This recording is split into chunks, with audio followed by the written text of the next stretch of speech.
When you buy land in Australia, do you actually own it, or does the Crown?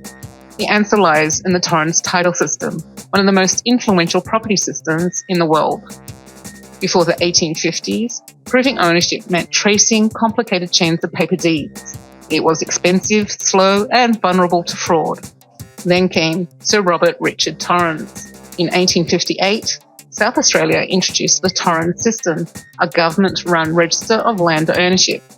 If your name appears on the register, you generally own the land. Simple, secure, fast. This idea became known as indefeasibility of title. The system spread across Australia and later influenced countries like New Zealand, Singapore, Malaysia, Norway, Sweden, and Finland. The Torrens system differs from deeds registration because the register itself is generally conclusive evidence of ownership, giving purchasers greater certainty and reducing the need to investigate historical chains of title. In many Commonwealth countries, the legal theory is that the Crown is the ultimate source of title, but that does not mean King Charles III. The Crown is actually a legal concept representing the state and government authority, like the state of New South Wales. In Australia, New Zealand and Canada, land law still traces back to Crown sovereignty.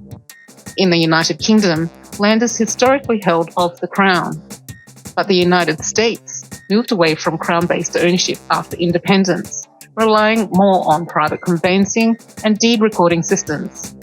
In China, all urban land is ultimately owned by the state, while rural land is generally collectively owned. Individuals and companies instead receive long-term land use rights rather than absolute freehold ownership.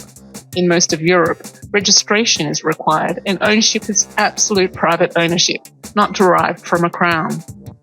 Today, the Torrens Title System remains the foundation of Australian property law, changing how land is bought, sold, financed, and protected across the world.